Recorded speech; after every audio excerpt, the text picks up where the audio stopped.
मायापुरी गांव में रामू कुम्हार के घर के बाहर भीड़ जमा थी। आज कई सालों बाद उनके घर एक बेटी का जन्म हुआ था। पूरा गांव खुशी से झूम रहा था। रामू कुम्हार गांव में सबसे सुंदर मिट्टी के बर्तन बनाता था। उसकी पत्नी भी बड़ी संस्कारी और समझदार थी। इस खुशी के मौके पर उनके घर पकवान बन रहे थे। चूल्हे पर हलवा और पूरी तली जा रही थी। लेकिन अचानक अरे दौड़ो, अरे देखो क्या अनर्थ हो गया भाई। लोगों ने दौड़कर आग बुझाने की कोशिश की, पर रामू और उसकी पत्नी आग में जलकर खाक हो चुके थे। पूरा गांव शोक में डूब गया। रामू की बूढ़ी माँ किसी तरह बच गई। अपनी नवजात पोती को घूर कर देखा और चीख पड़ी, तू क्यों बच गई करमजली? तेरे माँ बाप तो मर गए और तेरा भार मुझ पर छोड़ गए। अब मैं इस बुढ़ापे में कैसे तुझे पालूं? गांव का मुखिया आगे आया। अरे अम्मा, अरे कैसी बातें कर रही हो? ये तुम्हारी अपनी पोती है, तुम्हारी बुढ़ापे की लाठी बनेगी। लाठी? ये मेरे बेटे बहू को खा गई, अब तो मुझे भी खा जाएगी। अम्मा चिंता मत करो, जब तक ये बच्ची बड़ी नहीं हो जाती तब तक मंदिर से इसे दोनों समय का खाना मिलेगा। तुम इसकी देखभाल करो, ये तुम्हारा ही खून है। दादी कुछ न बोली।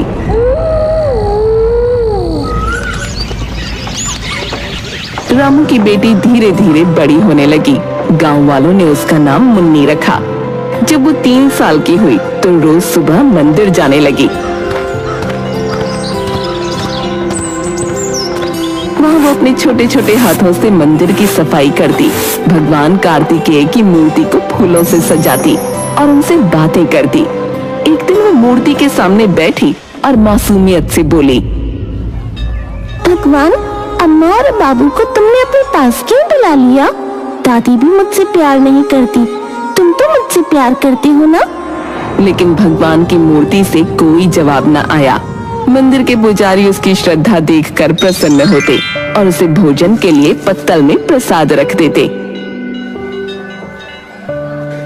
बेटी, तू कितनी दयावान है, इतनी श्रद्धा से भगवान के मंदिर की सफाई का कार्य करती है। कार्तिकेय महाराज एक दिन तुझे तेरे सवालों के उत्तर अवश्य देंगे बेटी। मुन्नी खुशी खुशी खाना लेकर घर जाती,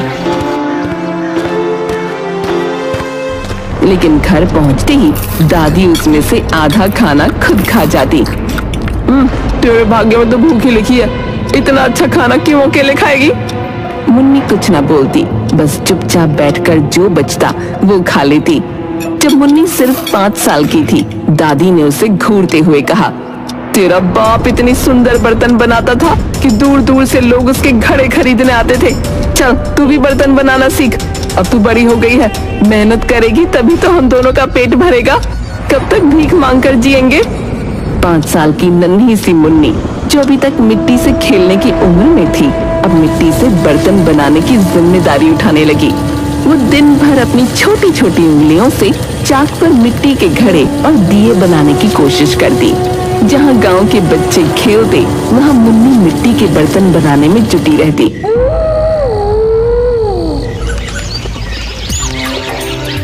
धीरे धीरे उसकी मेहनत रंग लाने लगी। उसने इतने सुंदर घड़े बनाना सीख लिया कि लोग उसकी तारीफ किए बिना नहीं रहते। हर घड़ा ऐसा चमकता मानो किसी ने जादू से बनाया हो। लेकिन गांव वालों ने उसकी इस मेहनत की इज्जत करने के बजाय उसका फायदा उठाना शुरू कर दिया। एक दिन गांव का बनिया दुकान के बाहर बैठा था। जब उसकी नजर मुन्नी के घड़ों पर पड़ी, वो मुस्कुराते हुए उसके पास गया।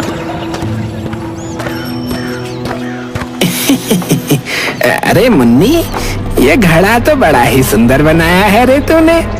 मेरी बीवी ने कहा है कि हमें ऐसे 4 घड़े चाहिए। अच्छा ठीक है भैया, 4 घड़ी बना दूंगी, पर पैसे कब देंगे? बनिया जोर से हंस पड़ा। पैसे? अरे पैसे बाद में दूंगा ना, पहले ये घड़े मेरे घर पहुंचा दे, और हाँ, बदले में तेरे लिए 2 मुट्ठी चने रख दूंगा। छोटी सी मुन्नी को भूख लगी थी। उसने सोचा कि शायद चने से दादी खुश हो जाएगी। उसने बिना कुछ कहे घड़े दे दिए। लेकिन ऐसा हर दिन होने लगा। गांव की औरतें शादी ब्याह में उसके पास आती और बिना पैसे दिए बर्तन उठा ले जाती। मुन्नी बेटा, तेरे हाथ की मिट्टी के दिए बहुत सुंदर हैं। मेरी बहू की शादी में कुछ दिए मुफ्त में दे दे, भगवान तुझे बहुत देगा। कोई उसे 2 रोटी देकर 4 घड़े ले जाता, तो कोई पुराने कपड़े देकर दर्जनों हांडियां उठा ले जाता। मुन्नी ने सैकड़ों मिट्टी के बर्तन बनाए, लेकिन खुद कभी भरपेट खाना नहीं खा पाई। जब भी वो दादी से पैसे मांगने की बात करती, दादी उसे डांट देती। अरे मूर्ख, मुफ्त में देना सीख, तभी लोग तुझे अच्छा समझेंगे। पैसे मांगकर तू लालची बनेगी क्या? हर साल गांव में कार्तिक पूर्णिमा के मेले का आयोजन होता था। हर कोई नए कपड़े पहनकर आता, मिठाइयाँ खाता और खुशियाँ मनाता। इस बार मुन्नी ने सोचा कि वो भी अपने बनाए हुए बर्तनों की दुकान लगाएगी। सुबह सुबह वो अपने सबसे सुंदर घड़े, दिए और हांडियां लेकर मंदिर के पास बैठ गई। हर आने जाने वाला उसकी दुकान देखता, पर कोई खरीदने की बजाय मजाक उड़ाने लगा। अरे मुन्नी, ये बेचने आई है? अरे बहन, हम इसे चने देकर ही सारे घड़े ले लेंगे। हाँ। लोग उसकी दुकान से बर्तन उठाते गए, पर किसी ने पैसे न दिए। जब मेला खत्म हुआ तो मुन्नी ने देखा कि उसकी दुकान खाली हो चुकी थी, लेकिन हाथ में 1 पैसा भी नहीं था। रुआसी होकर वो दादी के पास गई और धीरे से बोली, दादी, सबने मेरे बर्तन ले लिए, पर किसी ने पैसे न दिए। तू ही मूर्ख है, मैंने तुझे पहले ही कहा था, दुनिया मुफ्त की चीजों की कदर ना करती। अब भूख लगी हो तो ये मिट्टी खा ले। मुन्नी की आंखों में आंसू आ गए। उसने आकाश की ओर देखा और भगवान से पूछा, क्या भगवान भी मुझे इसी तरह आजमाते रहेंगे?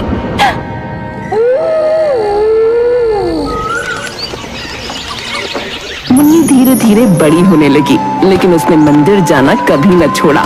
वो हर दिन मंदिर की सफाई करती, भगवान की मूर्तियों को फूलों से सजाती और उनसे बातें करती। जब भी घर में बर्तन इतने ज्यादा हो जाते कि रखने की जगह न बचती, तो वो उन्हें मंदिर में जाकर लोगों को उपहार में दे देती।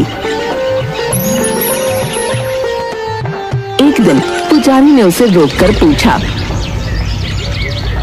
बेटी, तुम इतनी मेहनत से ये बर्तन बनाकर उन्हें मुफ्त में क्यों दे देती हो? पुजारी काका, भगवान मेरे मित्र हैं और ये उपहार मैं अपने मित्र को देती हूँ। इसके बदले में कभी न कभी मेरा मित्र भी तो मुझे उपहार देगा ना। उसकी मासूमियत देखकर पुजारी की आंखें नम हो गईं। उन्होंने भगवान से प्रार्थना की, हे भगवान, ये बच्ची इतनी निर्दोष और दयालु है, इसे भी इसका हक मिलना चाहिए प्रभु। इसी तरह मुन्नी का जीवन चलता रहा। बस अब वो हर सुबह दादी की गालियां सुनती, मंदिर की सफाई करती और फिर बर्तन बनाती। दिन भर मिट्टी के बर्तन बनाने के बाद भी उसकी झोपड़ी खाली रहती थी, लेकिन दिल उम्मीद से भरा रहता था। उस रात तेज बारिश हो रही थी, ठंडी हवाएं झोंके मार रही थी। झोपड़ी के छप्पर से टपकती पानी की बूंदों की आवाज के साथ बिजली बार बार चमक रही थी। घर में खाने के लिए सिर्फ 2 रोटियां और थोड़ी सी चटनी थी। बूढ़ी दादी 1 रोटी खाकर चटाई पर सो गई और खर्राटे लेने लगी। तभी अचानक दरवाजे पर जोर जोर से खटखटाने की आवाज आई। मुन्नी डरकर उठ बैठी। उसने दादी की तरफ देखा। दादी ने करवट बदली और आंखें खोलकर गुस्से से बोली, बैठी क्या है, जाकर दरवाजा क्यों नहीं खोलती? हो सकता है कोई राहगीर हो। हमारे पास तो लूटने के लिए है भी कुछ नहीं, बेचारा कुछ देकर ही जाएगा। जा दरवाजा खोल। मुन्नी ने धीरे धीरे दरवाजा खोला और हैरान रह गई। बाहर एक बहुत बूढ़ा साधु खड़ा था। उसकी झुर्रियों से भरा चेहरा, लंबे सफेद बाल और कांपते हाथों में एक मोटा सा डंडा था। महाराज, इस समय आप यहाँ क्यों आए हैं? आपको क्या चाहिए? बेटी, मैं बहुत दूर से आ रहा हूँ। मुझे बहुत भूख लगी है। बारिश के कारण कपड़े भी भीग गए हैं और बहुत ठंड लग रही है। क्या मुझे आज रात यहाँ सोने का स्थान मिल सकता है? अंदर से दादी की खींच भरी आवाज आई, लो फिर आ गए न जाने कहां से फोकट के लोग। अरे यहाँ अपना पेट भरने को खाना नहीं है, तुम्हारा पेट कहाँ से भरेंगे? नहीं सोने के लिए हमारे पास कोई बिस्तर है। तुम्हारे लिए ये अच्छा होगा कि 9 तो 11 हो जाओ। दादी की बात सुनकर साधु उदास हो गया। उसने जाने के लिए अपना डंडा संभाला ही था कि मुन्नी ने चुपके से इशारा करके उसे अंदर बुला लिया। साधु ने झोपड़ी के बरामदे में बैठते ही चारों ओर नजर दौड़ाई। बेटी, ये पूरा घर बर्तनों से क्यों भरा हुआ है? कितने सुंदर घड़े, हांडियां और दिए हैं। तुम इन्हें बेचते क्यों नहीं? महाराज, गरीब से बर्तन भला कौन खरीदेगा? जिसको जरूरत होती है वो कुछ खाने के बदले बर्तन उठा ले जाता है। तो तुम भूखी रहती है? मुन्नी ने सिर झुका लिया। आप बैठिए, मैं आपके लिए खाना लाती हूँ। मुन्नी ने अपने हिस्से की एकमात्र रोटी और चटनी लाकर साधु के सामने रख दी। महाराज, इस समय मेरे पास सिर्फ यही है, दया करके इसी से काम चलाइए। साधु ने भोजन ग्रहण किया और पेट पर हाथ फेरकर जोर की डकार ली। फिर उसने अजीब सा मुंह बनाते हुए पेट पर हाथ रखा। बेटिया, बहुत स्वादिष्ट भोजन था। बेटिया, ये साधु बहुत प्रसन्न हुआ। कई सालों के बाद मैंने पेट भरकर जी भर खाया है। मुन्नी हैरानी से उसे देख रही थी। अब मुझे कोई कपड़ा दे दो ताकि मैं अपने हाथ को पोंछकर साफ कर सकूं। मुन्नी असमंजस में पड़ गई। महाराज, हमारे पास तो तन ढकने के लिए भी कपड़ा नहीं है। आपको पोंछने के लिए मैं कपड़ा कहाँ से दूं? अगर आप चाहें तो मेरे बालों से खुद को साफ कर सकते हैं। साधु ने ये सुनते ही ठहाका लगाया।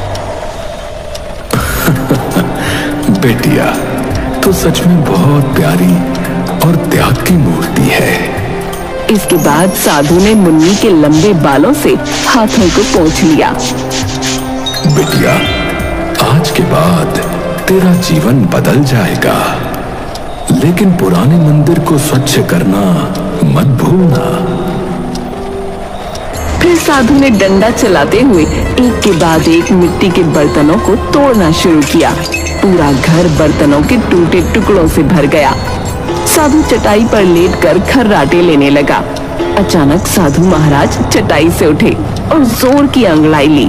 उन्होंने देखा कि मुन्नी मिट्टी से नए बर्तन बना रही थी। बेटी, घर में तो पहले से ही इतने बर्तन पड़े हैं, फिर और बर्तन बनाने की क्या आवश्यकता है? मुन्नी ने हाथ जोड़कर विनम्रता से उत्तर दिया। महाराज, ये सारे बर्तन अब इस्तेमाल करने लायक नहीं रहे। दादी के जागने से पहले मैं इन सभी को बाहर रखकर फिर से नए बर्तन बना रही हूँ ताकि वो नाराज ना हो। साधु ने मुन्नी के बनाए एक बर्तन को हाथ में लिया और ध्यान से देखा। बेटी, तेरे हाथों में तो गजब की कला है। इतने सुंदर बर्तन कोई आम इंसान नहीं बना सकता। फिर उन्होंने अपना डंडा उठाया और बर्तनों के ढेर पर जोर से मारा। टन आवाज गूंजी और अचानक पूरे घर में सुनहरी रोशनी फैल गई। मुन्नी को समझ नहीं आ रहा था कि क्या करे, पर वो चुपचाप बैठी थी। साधु चला गया। सुबह जब दादी उठी और घर की हालत देखी तो उसकी आंखें फटी की फटी रह गईं। अरे मुन्नी, ये क्या किया? सारे बर्तन तोड़ दिए। ये किसने किया?